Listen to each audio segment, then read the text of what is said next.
Erdi. As Judith mentioned before, I work at IFOA Horvath and Partners, a management consultancy here based in Budapest, but all around the DACH region. And I'm a senior manager at IFOA, and I'm leading the practice that's focusing on shared service centers.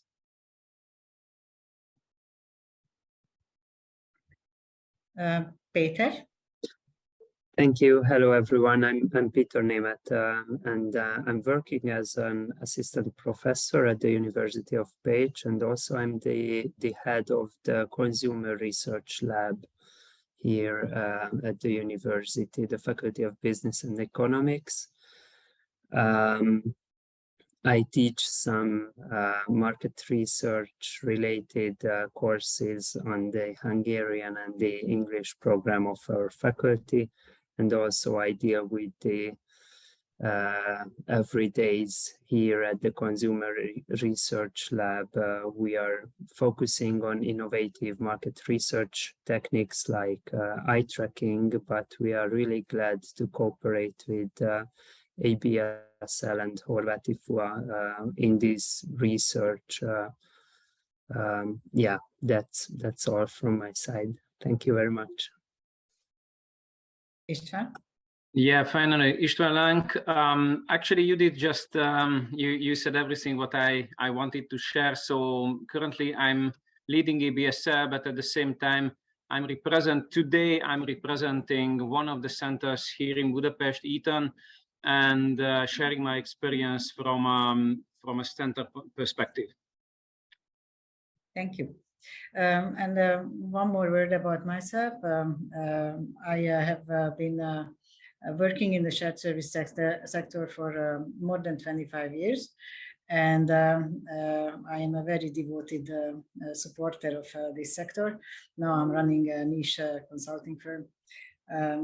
So with that, I asked Timmy to go to the next slide, because she's going to help me during this breakfast with moving forward the presentation.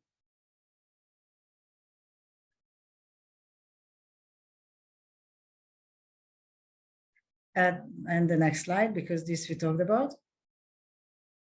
Right, a little bit about the background, not so much what's on the slide, but what's important that I think that these days, the environment is very fast changing. So some of the questions that you answered, we will bring the result of, and we'll update with some perspective of benchmark on the market and new information since the October to January time frame, because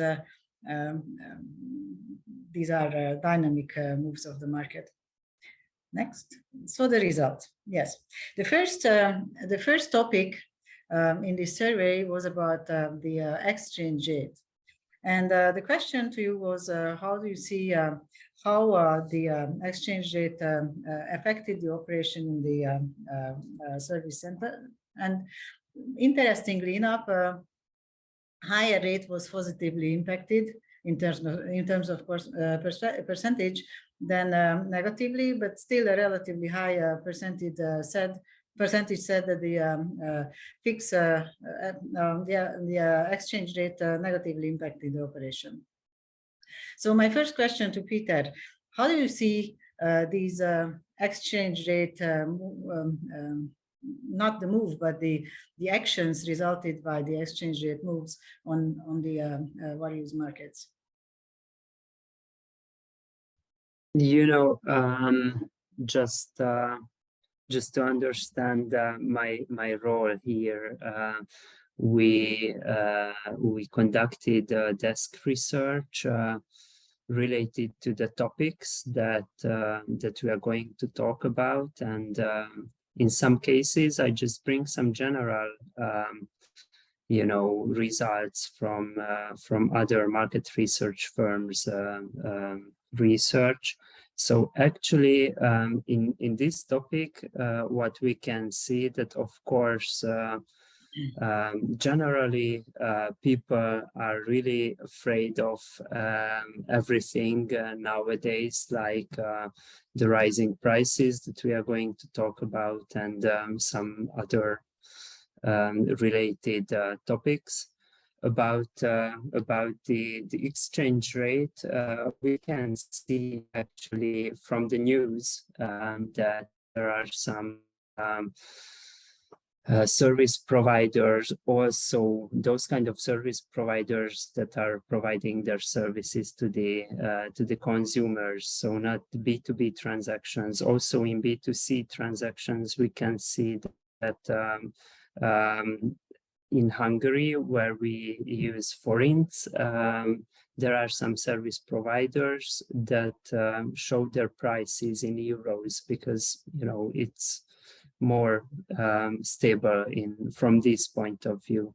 So actually, in this regarding this topic, we don't have any sources.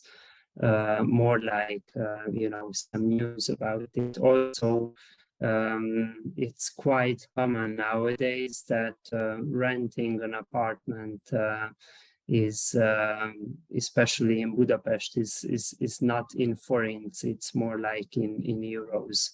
So yeah, this is something that is we think is related. Thank you. Esther, do you see anything in the sector, what relates to the sector, if there has been any change due to the FX change reliability of the exchange rate? Yes, go on. Yes, I mean it's definitely makes planning and costing more complicated. So it's a more because obviously for the center, some of your costs are fixed in foreign currency, be that euro or US dollars. So internal charges are usually defined in foreign currencies, as well as the service charges that you have towards your parent companies or affiliates.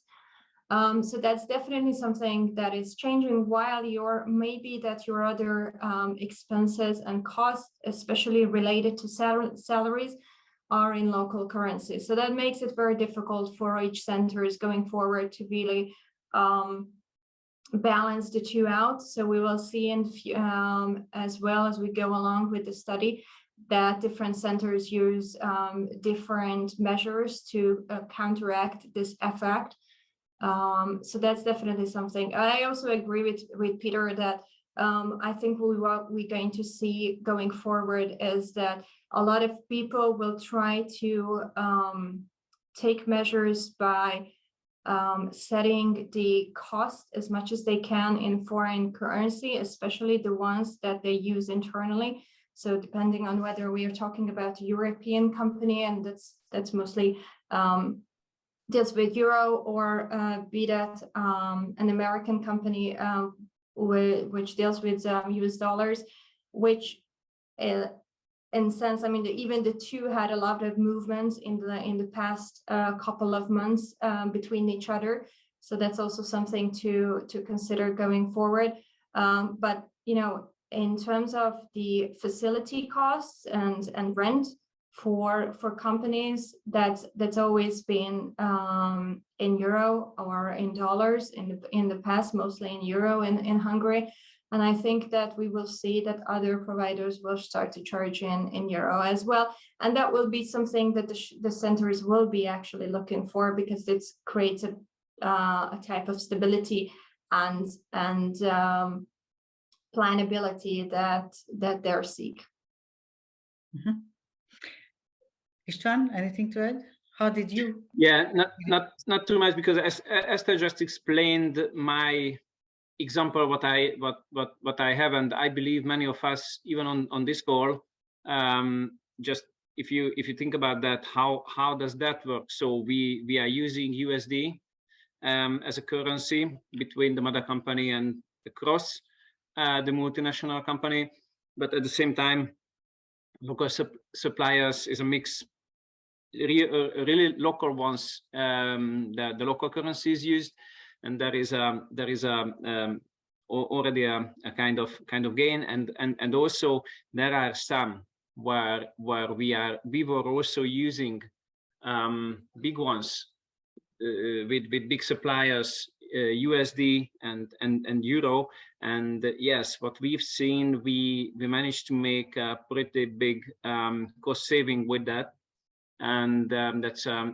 cost gain, but that's not unique on the market. So whoever has something similar approach can realize that one. So that's the positive impact. So the positive side of that.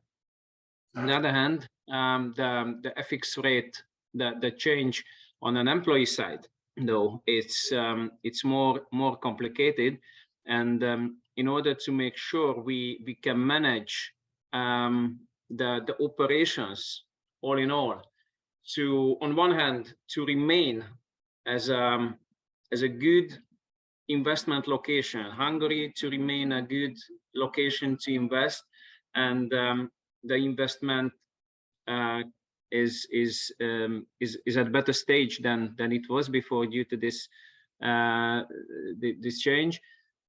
We also need to make sure we can have an impact on how to minimize the impact on the employees, because then our operations can remain stable, and this FX rate is not really happening. So those colleagues who were saying and responding with a negative type of response in this case, I would understand they refer to this piece.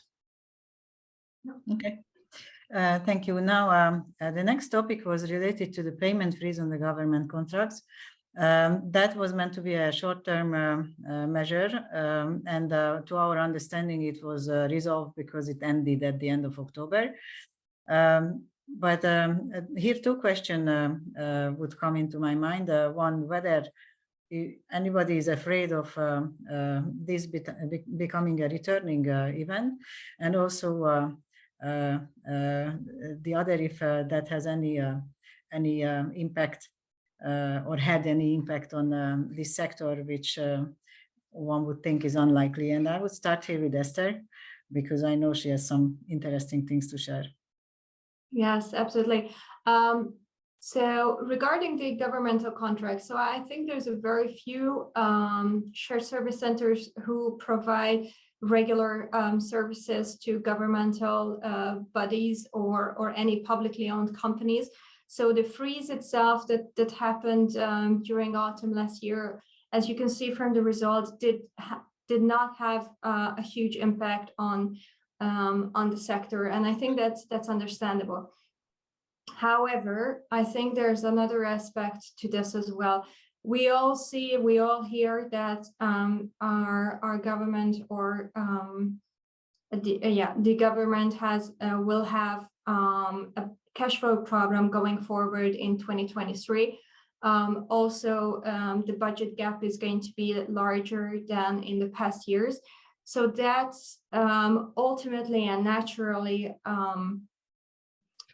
will bring us to a different attitude as what they had before. Especially, I think, where this would be relevant for the sector is for the subsidies that some of the shared service center enjoy nowadays.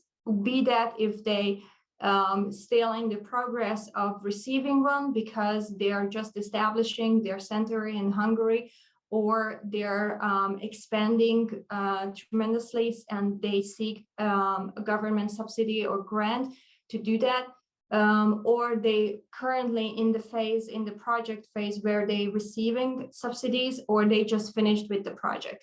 Because what we see, and I have firsthand experience with that, is that the government is now it doesn't have that flexibility and business-friendly attitude as they had before. It's more and more difficult, and they're trying in administrative ways to prolong the process of giving out grants. And also, I think what I also see with clients is that it's getting a bit more difficult to actually receive those grants, and you might need more documentation than before. And you can also, if you are in a stage where you finished your project in the recent years, then you might can count on receiving an audit on that.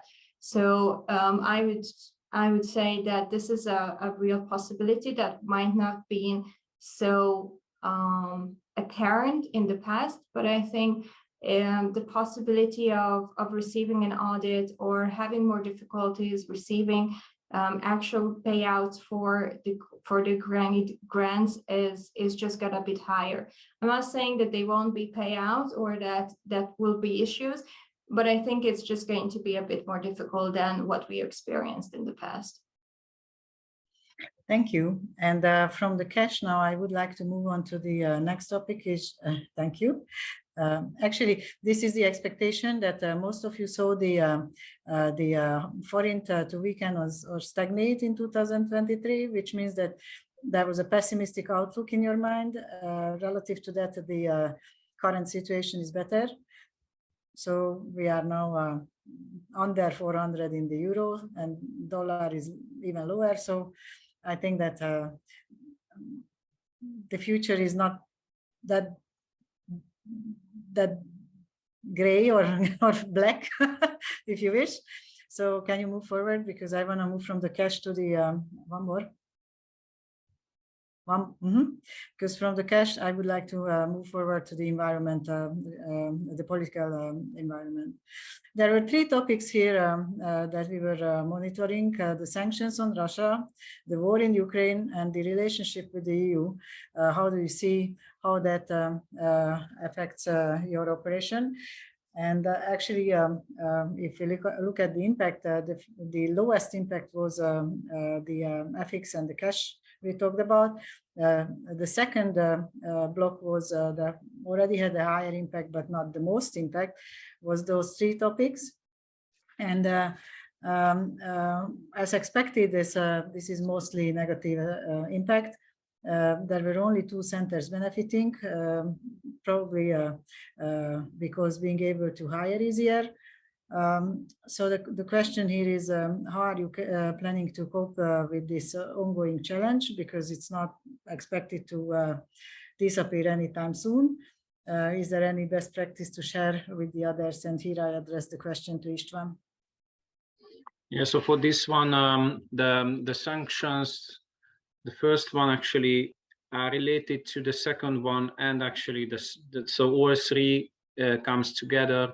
So all with the sanctions, the effects of the war in terms of the economy is having for us, it's having a direct impact. And what we all of us see, there are prices and challenge price increases in all ends, and we also see challenges on a manufacturing side.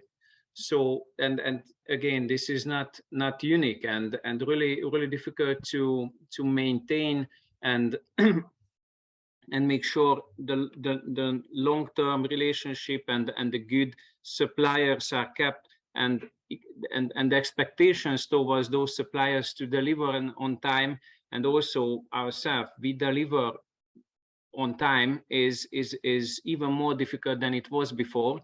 And the inflation together with the price increases, logistics issues, and also these supply chain issues defined the last year, and I believe it will go on for the future as well. And the direct impact for those centers who are supporting manufacturing areas and the core businesses everywhere, mainly in Europe, is impacted with the same, at least with the operational side. There is a direct impact, how to make sure customers are getting the right and necessary inputs, the goods in time. And this is what people, and this is what I see in customer care, supply chain, and also in finance, So we are struggling to keep this maintained and promises and orders to be received at the right time, and that's getting more and more difficulty and more time to cover than if I compare it to before before the COVID time. It was less. And on another hand, the legal entity itself, so how we manage that as a company, we also having additional costs what we all see, and that's not planned. And if you remember the previous slide, is almost a 50-50. Is the local currency is strengthening or weakening? It depends on how you plan. So it's well, in this volatile market, volatile environment, we are planning with something. We have to manage the companies with our cost plan, profit plan for the next year as well, at least for the financial year. And with that one, we are planning with different scenarios how to manage that in order to make sure that the money what we are using from the mother company is really supporting and covering all our costs what we are planning with a certain rate. And this is the reason why the colleagues' answer is really 50-50, because someone is planning with a weaker currency and on the other side the stronger currency. This is what it is. We don't know what we don't know, and we do not even know what will still come, because these are the things what we also need to take into consideration. We have to have an answer for that in order to make sure the operation remains from in a good stage from a business continuity perspective, which is important for the customers both, and also in the core business for the mother company. Thank you. So I think that maybe Esther, you I know you wanted to add to that something. Yes, I think it's what I had experience with is probably the last question here regarding the ambiguity between the relationship of Hungary and the EU. I mean, this is it's not something that happened over the last couple of months. It's been going on for a couple of years now, that the politics that's in place are and that is shown in the Western media regarding the relationship of our current government and between EU leaders. It's not necessarily painting a pretty picture or painting a very harmonious relationship.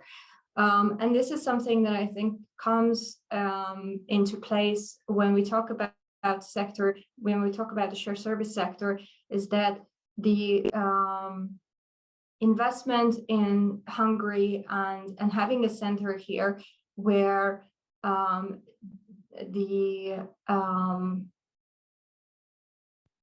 picture of Hungarians and Hungary in general is not necessarily an investment worthy picture.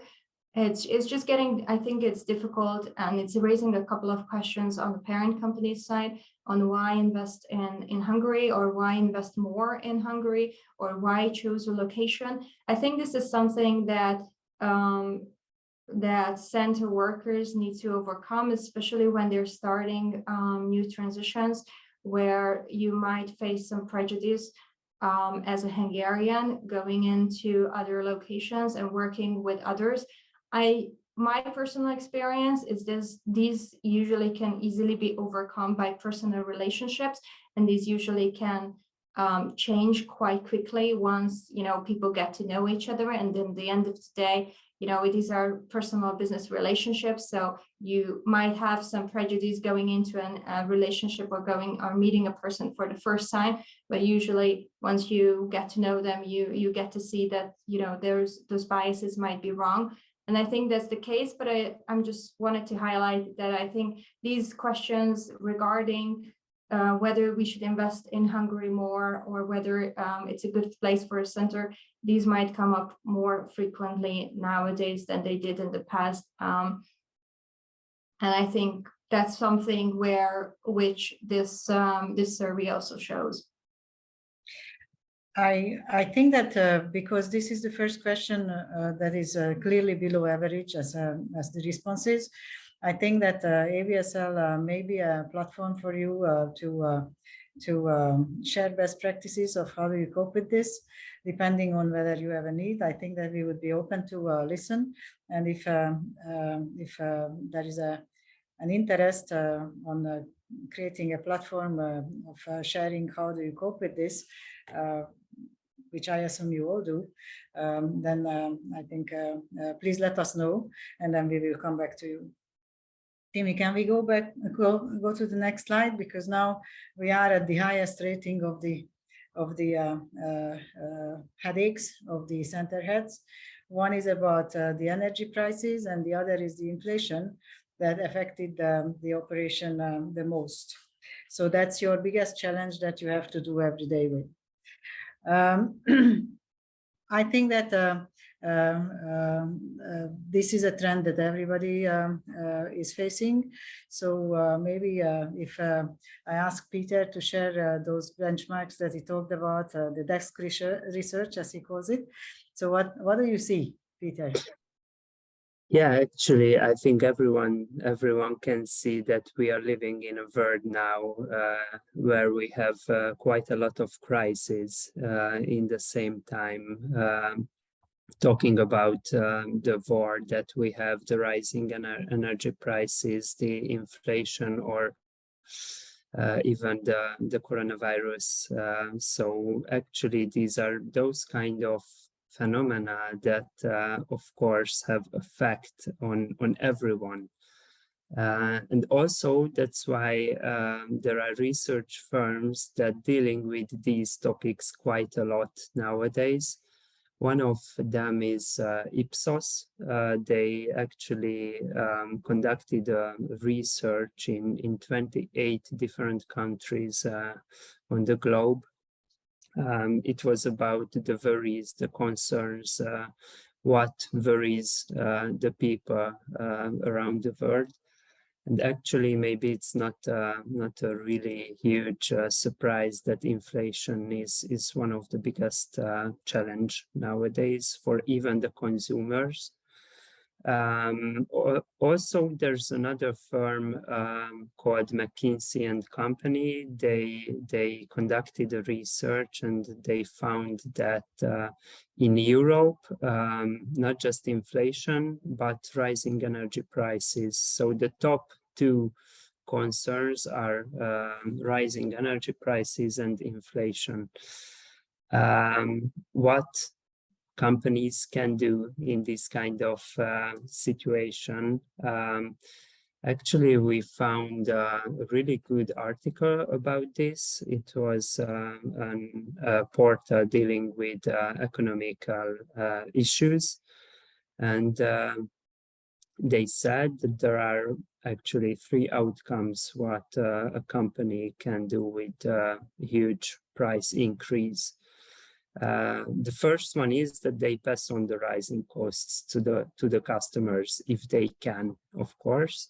So this rising price is just going through the whole channel and increases actually increases the final consumer prices, and of course increases the inflation. The second option is that they cannot pass on the costs, but if they do not use that much energy, maybe they will leave. They will avoid, to drop in the profits. In the third case, when they cannot pass on the costs, but they have to use quite a lot of energy, which costs a lot for them. So it's a possible outcome that they have to narrow down their product range, or even they have to suspend their operations. We could find the data from Eurostat that the food industry and actually the chemical industry are those sectors or those industries that are the most affected by these rising energy prices. So in general, I would say, of course, we all can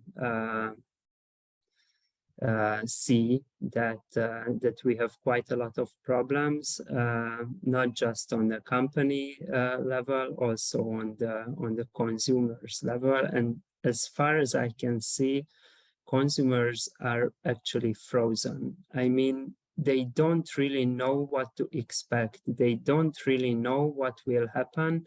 That's why I expect that, for example, in case of those kind of purchases that are, you know, considered as a higher investment for a household, for example, they will just wait until, you know, the circumstances will be a bit more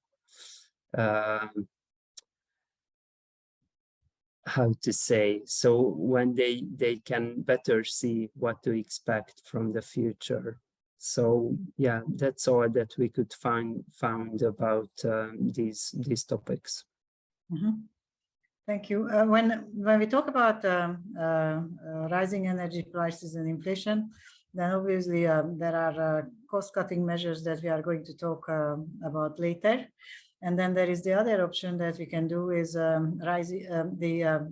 rising your own prices and make the customer pay for it.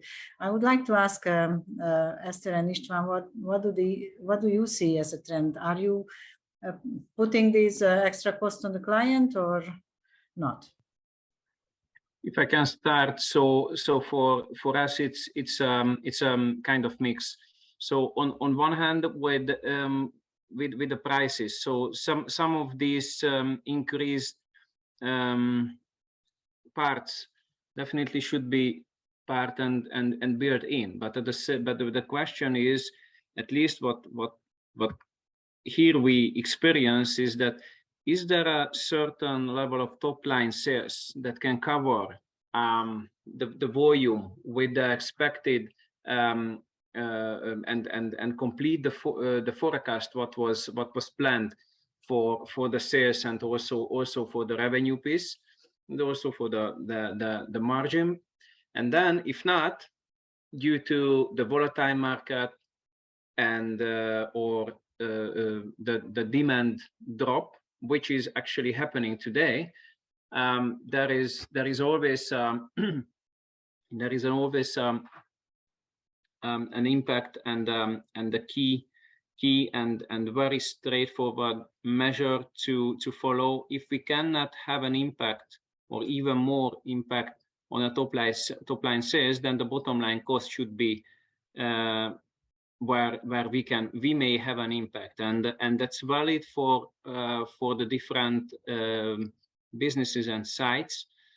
For us, it means, and this is what we experienced already during the COVID times 2 years ago. How does that work? So when we have to close factories for a period of time, just because the demand is not there or not enough to maintain operations in a factory, how to make sure we have an impact and manage inventory and production on a healthy balanced way as possible.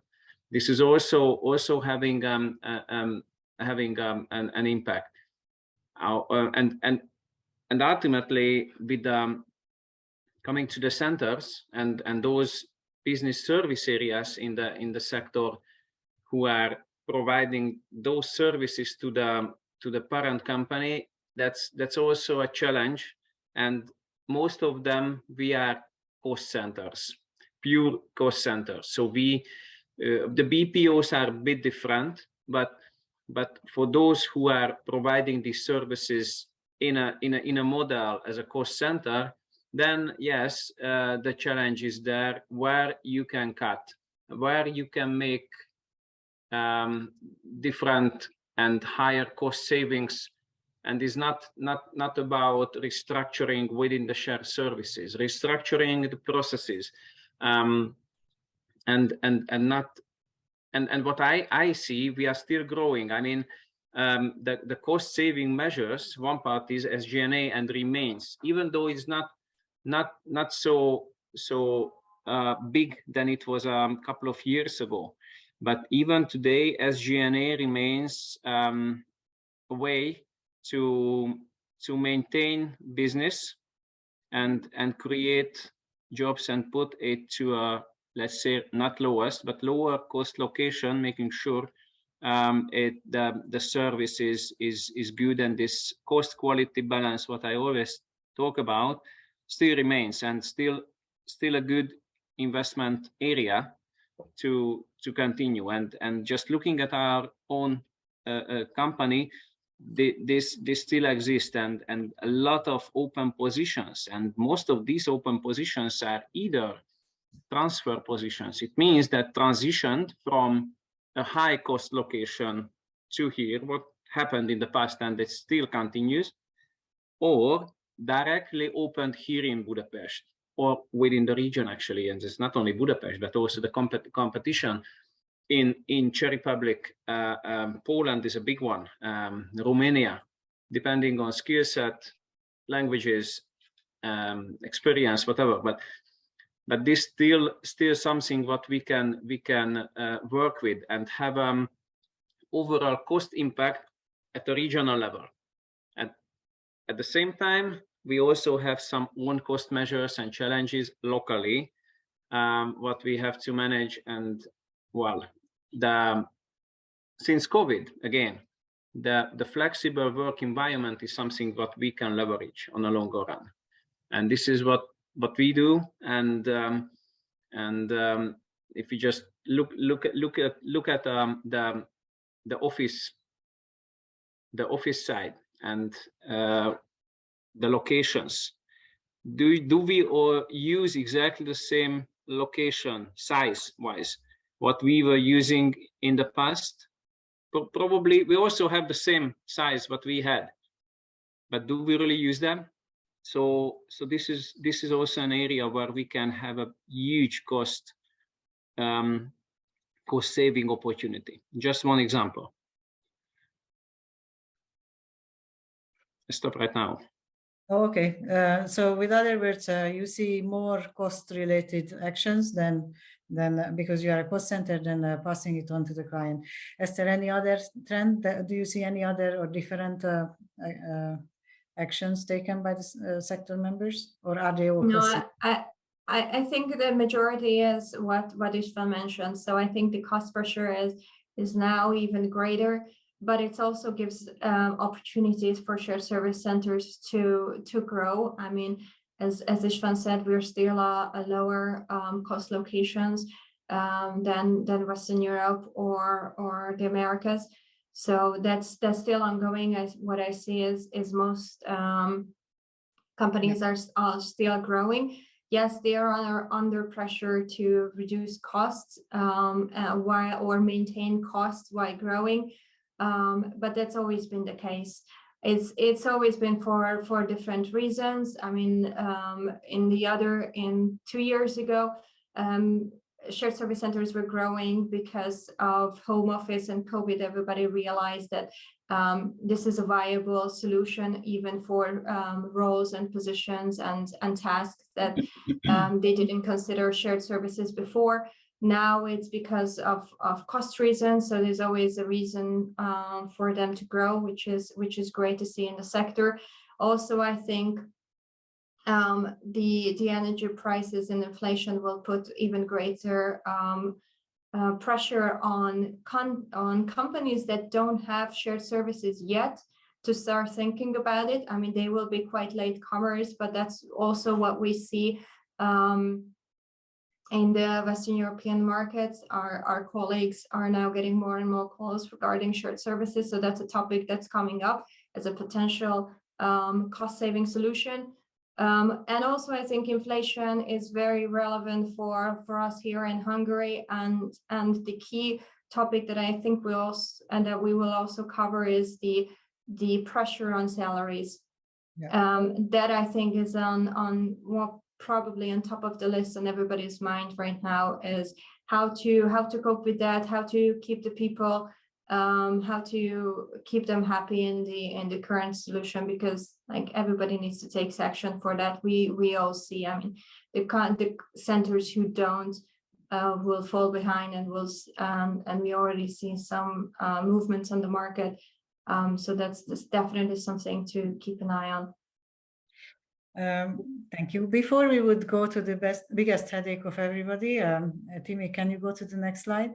Because beyond the cost-saving measures, which you can see on this list, there were a couple of examples of travel ban, temperature reduction, renegotiation of supplier contracts, which you all apply.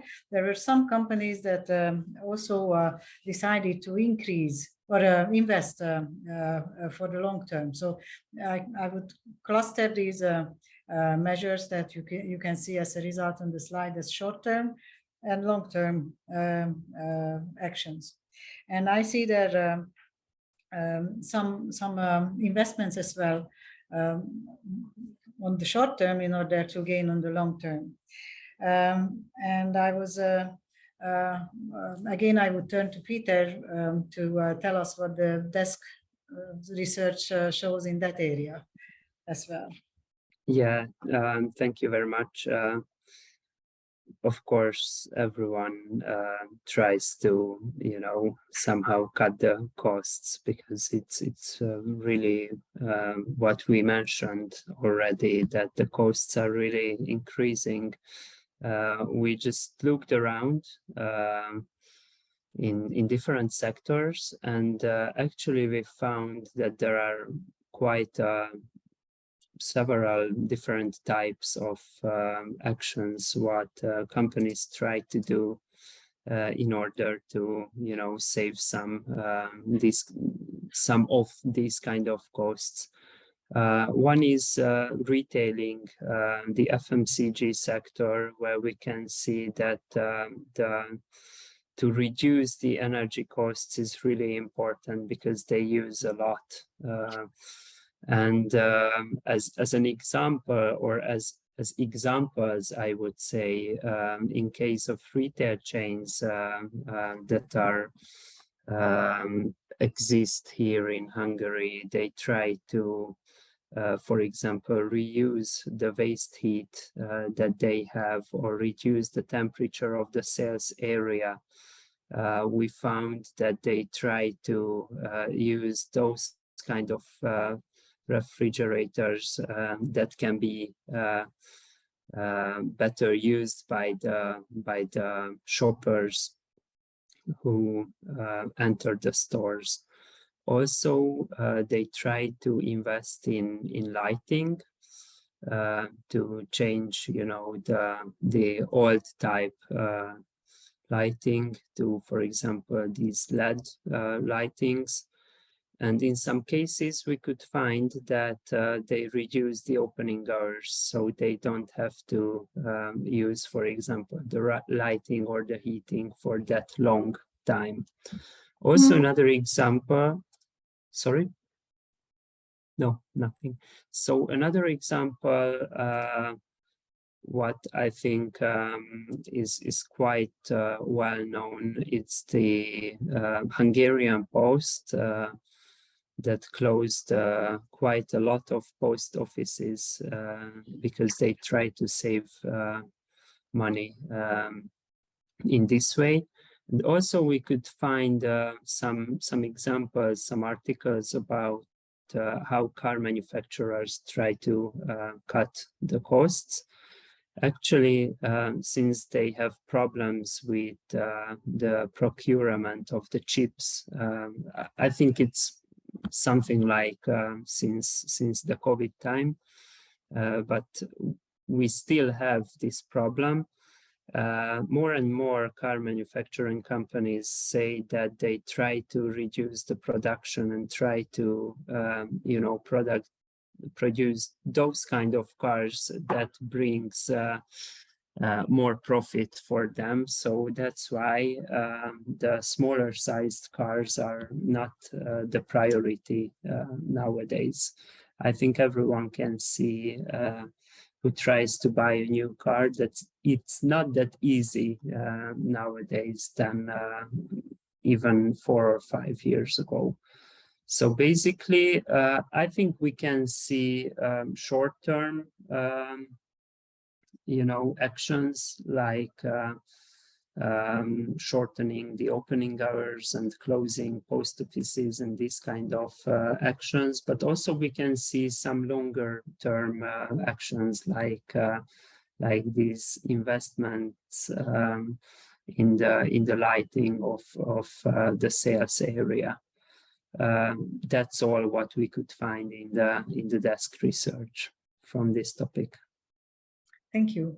I think István already said what they do about short-term and long-term cost reduction measures. Is there anything to add that you see that companies are doing and would be a good benchmark for others or learning on the cost reduction? I think the majority what we see are the ones that we also have here. So that's most of them what they do. I think what we really is I think is very positive to see that it's always been the case with shared service centers that they wanted to better the way of working and improve on their current practices and processes. But we see now that there's a greater push towards that topic. And some companies, or some really good examples that we see, is that they trying to now feed off the ideas of their employees, and they're going out and making it a collaboration together with their employees as they're in the same boat, and trying to find innovative ideas within the company that they can use to either reduce costs or just to make themselves a bit more efficient. Especially in the companies where they have hiring freeze and they will need to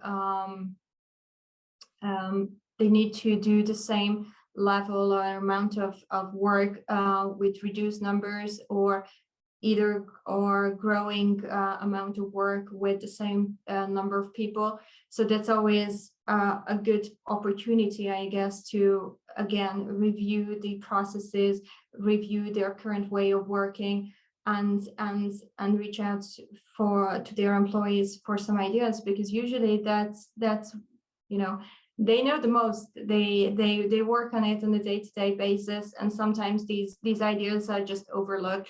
And I think if you do that in a framework, in a nice way and a collaborative way on a company level, they can bring some really good ideas.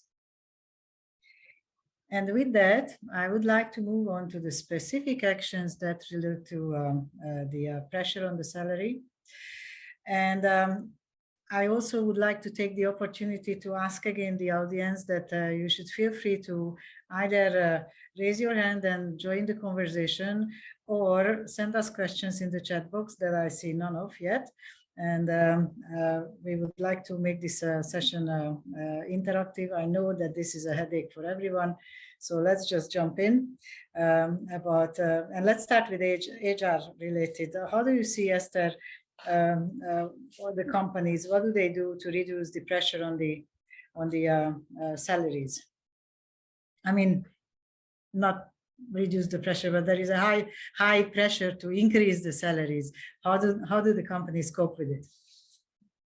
I think it was probably last year that we first saw companies raise salaries not once a year, but actually multiple times. who were able to afford that.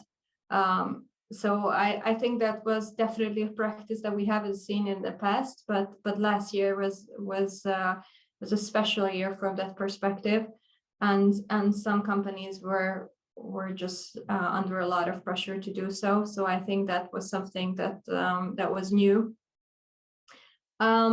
Flexible working solutions, I think that's everywhere now.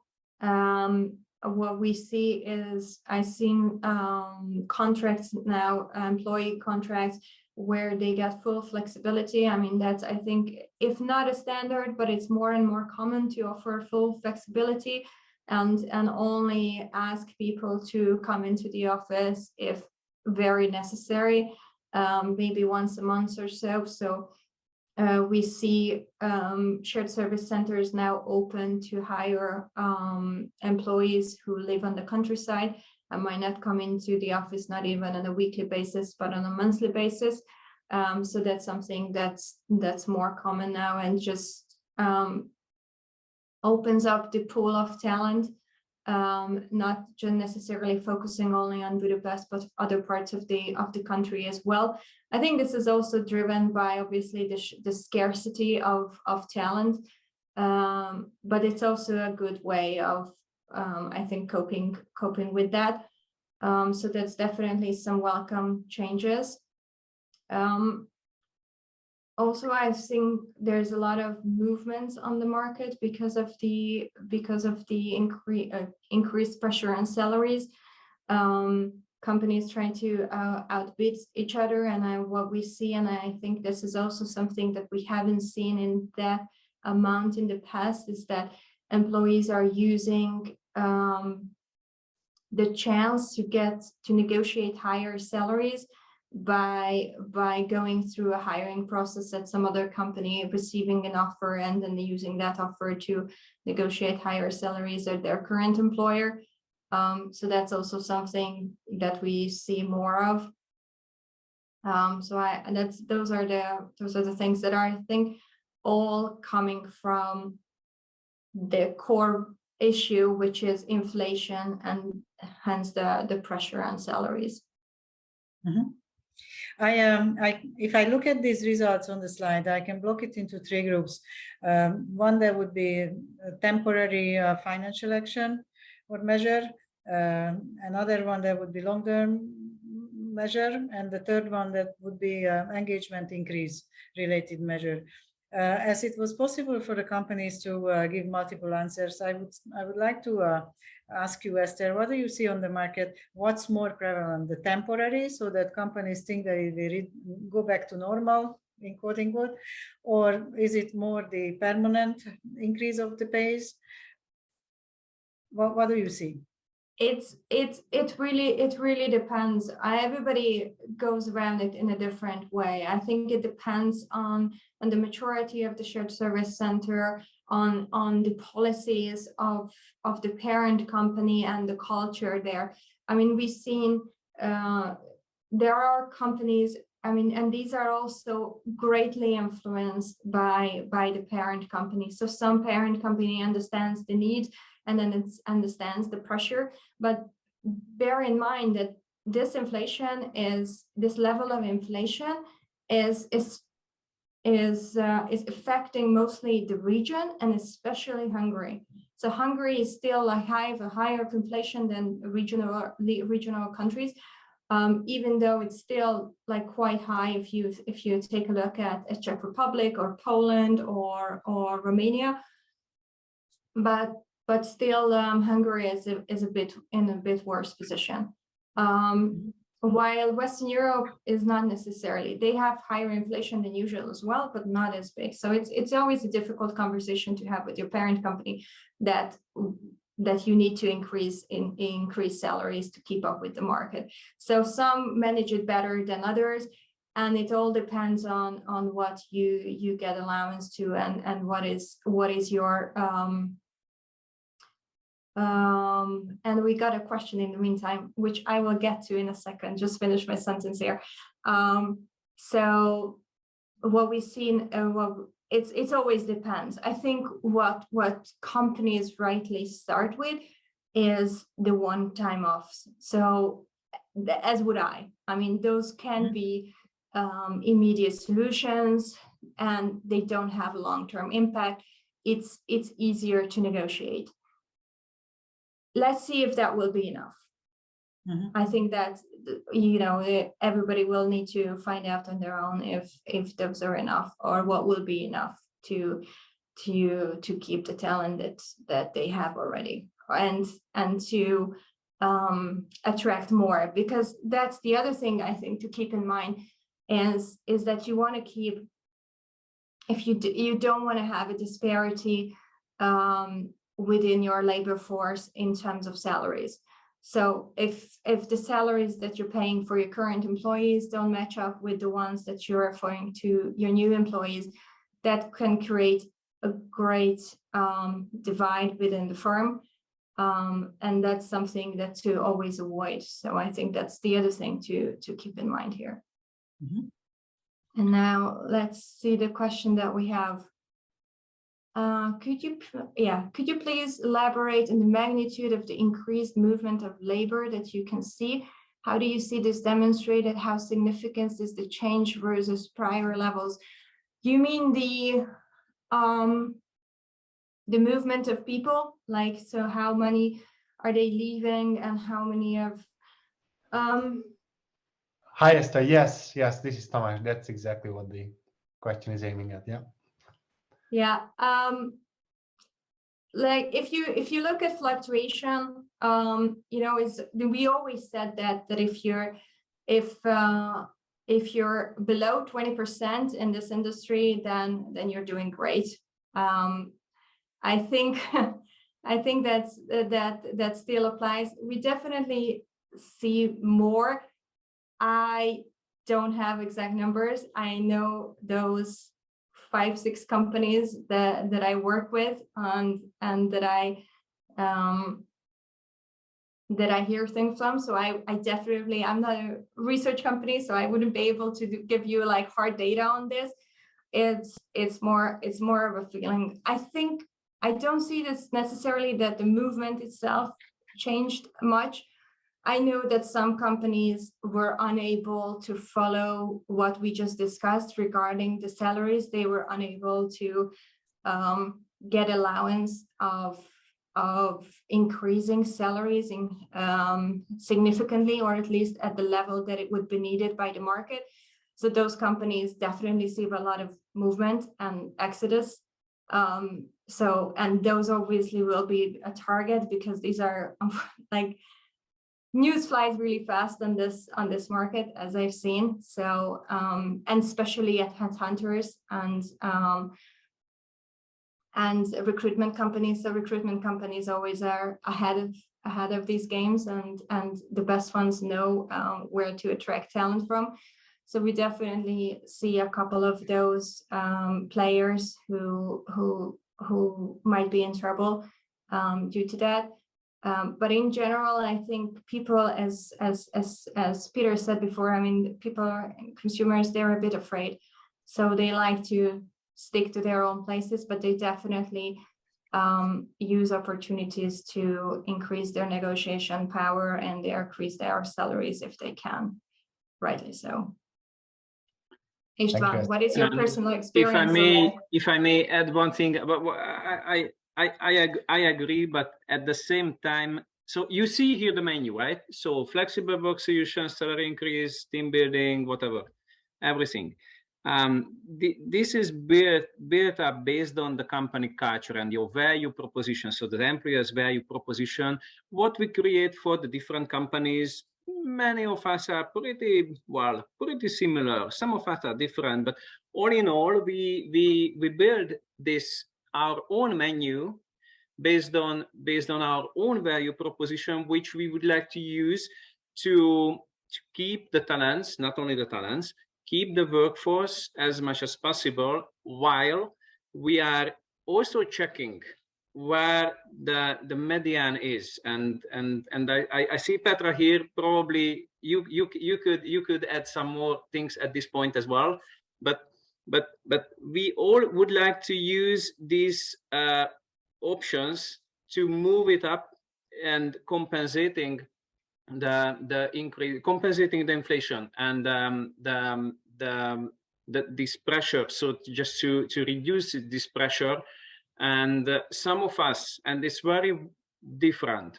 Some of us gave cafeteria elements as a one-time benefit. Some of us gave an average across the board type of salary increase during the year. Some of us are using inflation related additional merit increase, which is probably built in the merit increase of the year, so the yearly cycle, which is at a higher level, and at the same time we are all checking that if people are where they are from a median, which we create for ourselves for sure, because if I raise salary, the others will also do that in order to make sure we are somewhere in between a certain percentage, so we can define the market. But this is really in line, should be in line with the expectations of the employees, what they see, and they move, and if they see on one hand career opportunities, available opportunities somewhere else where they can push this at a higher level, and this pressure is not really helping us, which I agree. But together with that one, people have to. I always tell people, you can go if you think you would like to, but consider if you change, always whatever company you go to and from where you are coming to us, look at the full benefit package, full compensation package, which is important, because if you give 10% more than what I'm paying is one element, but the full compensation is really what matters, and this is what I try to tell people, look at that one. And still today, yes, what I see, there is a movement on the market, and really busy this market is, and I believe is a mix of the post-COVID economic impact together with a volatile environment. So from one big wave to another wave. So now the war and the related economic impact define this, and in between these two big waves, people try to find something new, try to find a better position, and this is what I believe the reason behind this movement. And I see this is, at least to be honest, what I see at this company is higher than it was before, not comparing to COVID year, because during COVID year it was the focus was really about flexibility, health, isolated environment, and stability. That was really the agenda and in the head of the people. But then when we started to return and make sure we pull people back, flexible solutions remained really important, because people get used to that. They want it as became the number one employer benefit. So we have to deal with, and this is also different company norm. This is what we've already done researches, and many of us participated. Many research say the same or similar results, but ultimately this is an expectation on the market from the people. It's good, so far so good.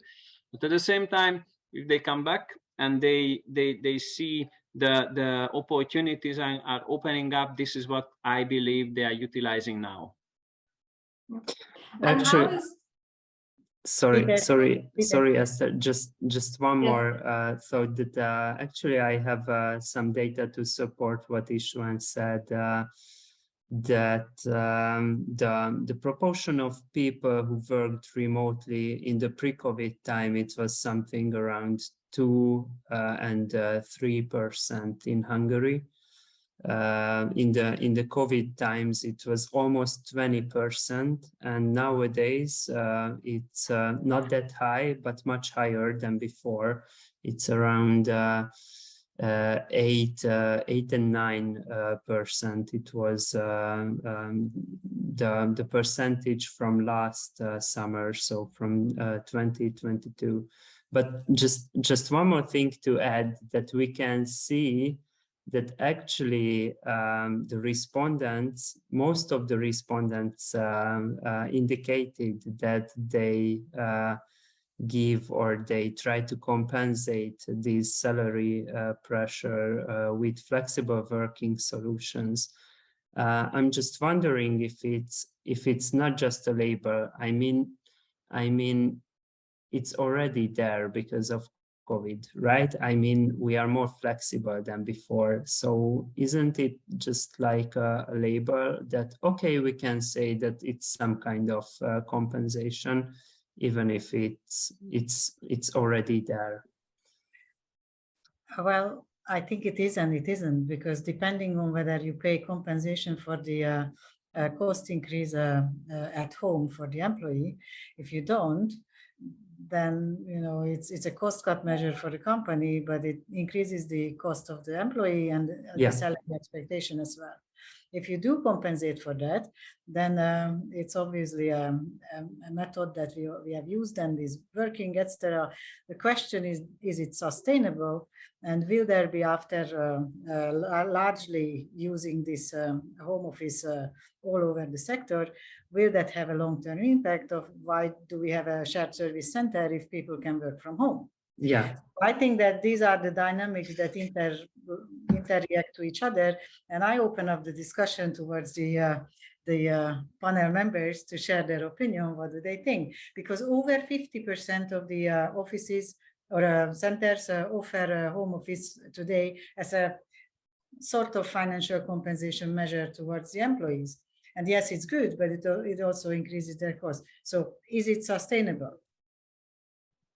So before, let me just add one sentence here. So on what I see, that's my experience. So you can tell then your experiences. I'm really interested in.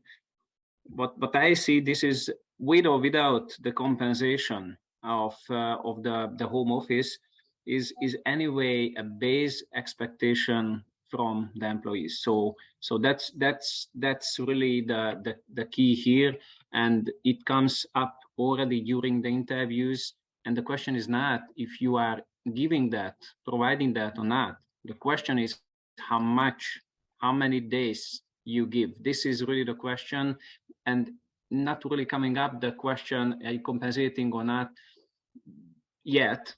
But does it exist? Do we support or we don't support? That's really the question. And we have the experience. It's proven that yes, we can work remote. So if the COVID comes back or something similar, so we have to be in an isolated environment again. Yes, the business case is there.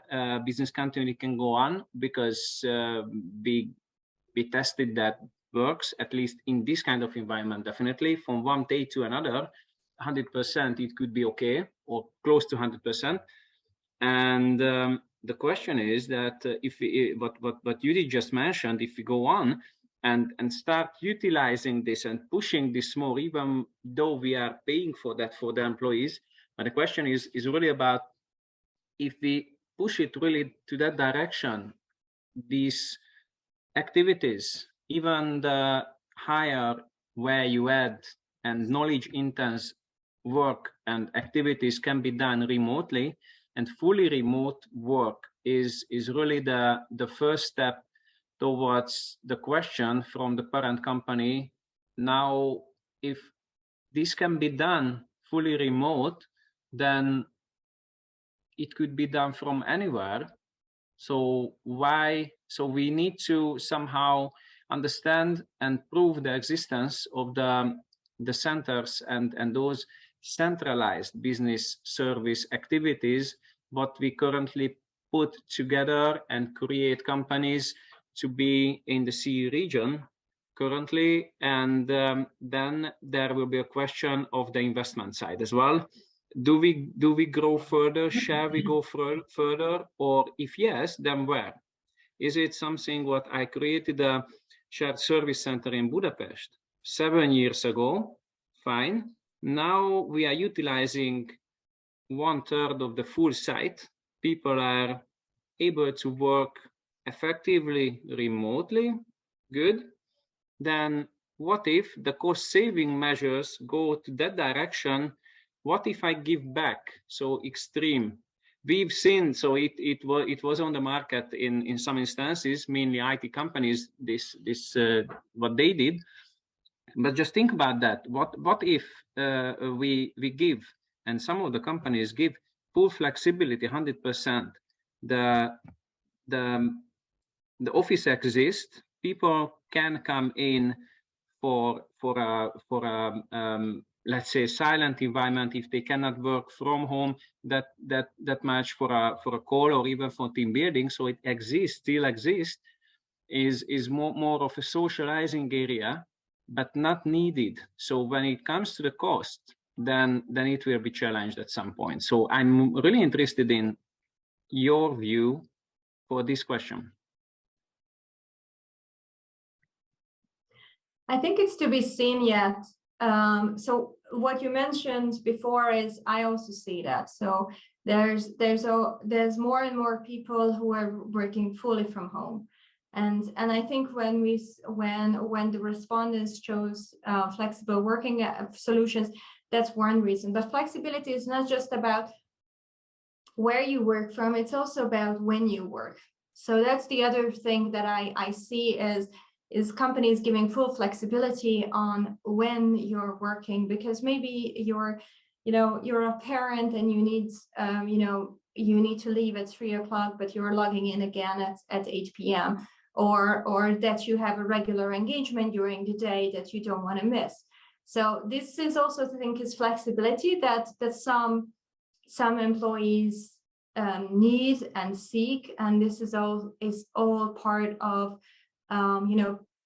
negotiations on a one-to-one basis, and if you really want the talent, and then you allow the flexibility of them working that way. So I think that's one thing. The other thing is that I think we're still haven't passed that much time since COVID to really see how working from home for the majority of people will do on a long term.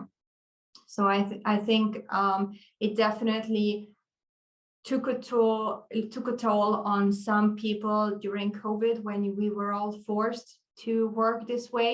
So it depends on the characters of the people, whether that's something that they seek or don't.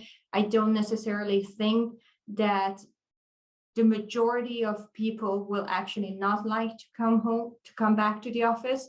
So and will be able to work fully from home. Just an example, we see more and more side offices of shared services opening up in other locations outside Budapest locations. Like even just renting out a small flat for those 5-10 people that you have in a different location. That's also because people actually want to go in, engage in person, even if these are not the people that they actually work with, but just have somebody there to have a coffee with. That's also something that they need. So I think this is something that we still need to see whether that will be possible, and that in the end of the day, the labor arbitrage is still there. So yes, when it comes to the conversations of whether you can have or whether you need a center still, yes, you might not need a center as a physical place, but you need still center workers working in Eastern Europe versus in Western Europe or the America. Or obviously Eastern Europe is not the only solution, but we see these centers also in South America, Philippines, India, wherever, depending on the proximity to the business and depending on the level of talent and the complexity of work needed. So I don't see in the foreseeable future of these existential questions being very very persistent. but I see your point, but I think we're still would like to come into an office, and the majority of people, and we still need those face-to-face interactions. That's one thing. The other thing I wanted to ask before is that you mentioned, István, before regarding the salaries, which I fully agree on, and you're right that people need to consider the full packages and not just the net salaries that they're getting at the end of the month on their bank account. But also you mentioned that you want to, that you need to have some market information. I think this is the thing that I wanted to highlight, is that in my experience, it's more and more difficult. The salaries, compensation packages, and the market is changing so quickly now that it's getting more and more difficult to get reliable information on what the median salaries are nowadays. Because if you bought one of the databases, we all know the databases that we use or that are that are available for the market. But if you collect, or if you paid for that database and you're using that's from last year, it will be completely different. Like you need to add an extra 20-30% to get to the current number, because those numbers were probably gathered early last year or so, and they're not applicable anymore. So that's something that I wanted to ask, if you face the same issues, or if you see the same issues now, that it's getting more difficult than it was before to get reliable information on these topics.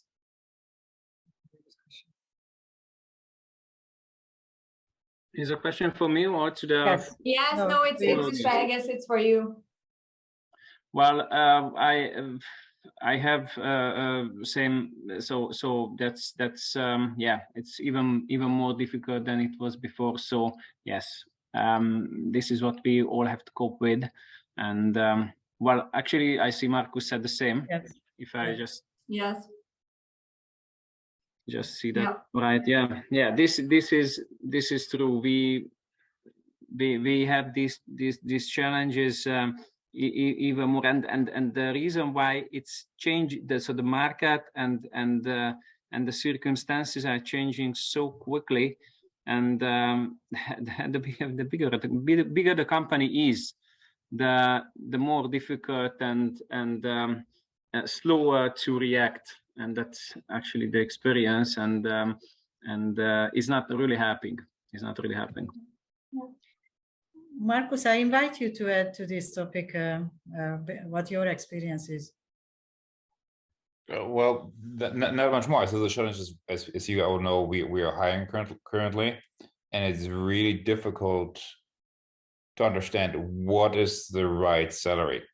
So what are we going to, we always know what we offer, but the reality is, as pointed out, right? So some candidates hack the system. They know how to use the job market for their own purpose. So it's very, very difficult unless you're getting a list of candidates and you start to create a median to understand what is a fair market right now. And even if you try to offer on the market, you never know if you're actually offering on the market or you're already above the market. So from our perspective, we're trying to be very, very sensitive to it, because as you know, for Freshnov, we're trying to attract based on our culture, same as what István was mentioning. Salary differentiation is a very dangerous game, but honestly, we do not know. There's very little transparency. The market is very dynamic, and it's getting I expect it to get even much more difficult in the next 4 or 5 months, as every company is going through their salary adjustments, and those adjustments will vary. Some will be even below 10%. The majority will be around 10-12%. Some will be above that. So there will be more dynamics in the salary, and it's very difficult to calibrate a healthy salary level across the organization. Thank you. Now we are getting very close to the end of this session. I would like to invite the audience to have the one last question or topic to discuss. If you would help me with that. What would be the most interesting topic?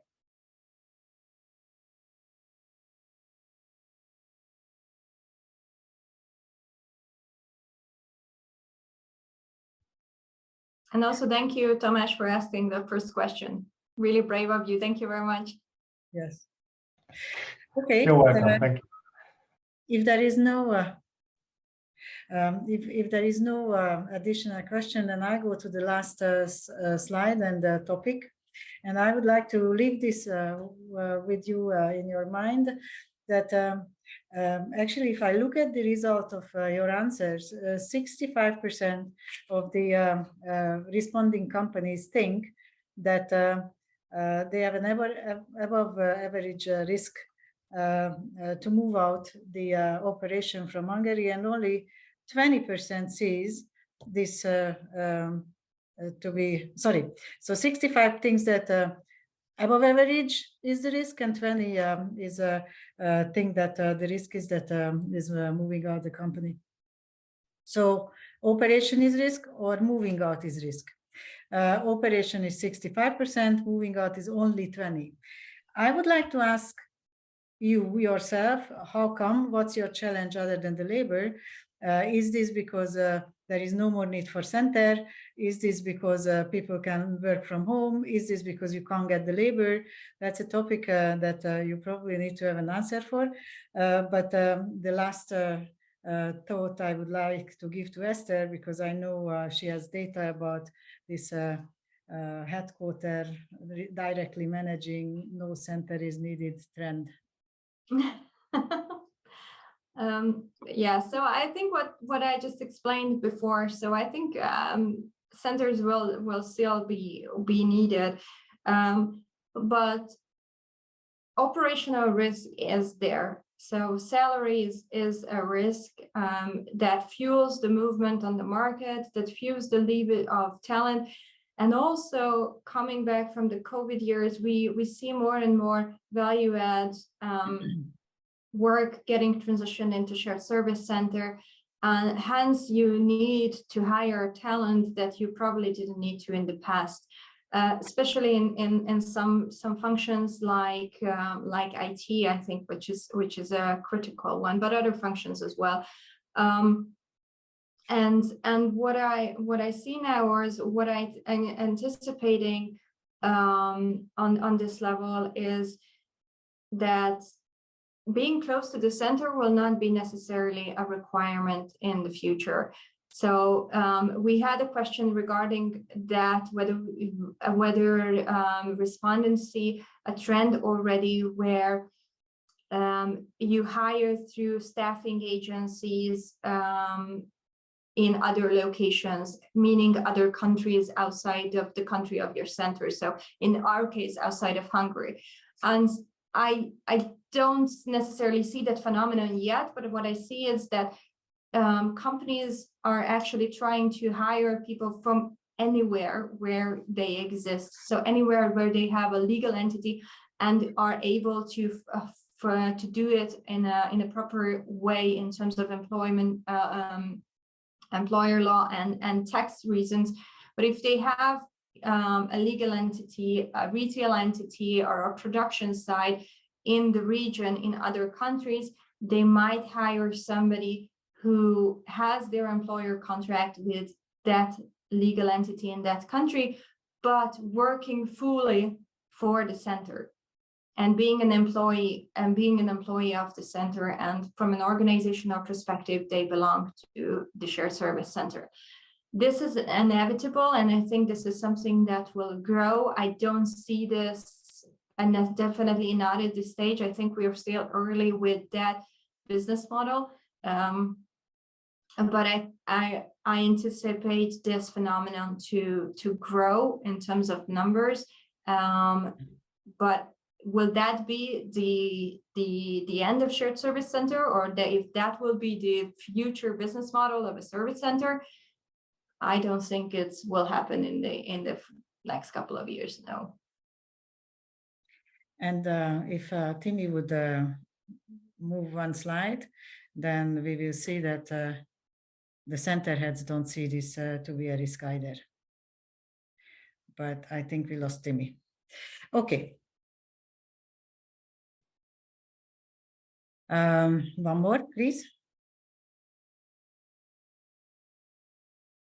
No, okay. The Sorry, next one, I think. Yeah, it's the next one. Yes. You don't see this phenomena in the market yet, but it's definitely worth to think about it, especially in the light of what we discussed in the salary dynamics, that if there is too much request to the corporate not to give back the saving and raise the long-term cost of the operation, then this topic may become more prevalent, or the trend may be actually more strengthening. With all of that, I would like to thank to all of you the participation, and to the panel members especially, and Marcus as well. I wish you a very nice afternoon. Thank you very much. See you the next business breakfast. Bye. Thank you so Thanks much. for coming. Bye. Thank Take you very care. much. Bye. Bye-bye. Bye.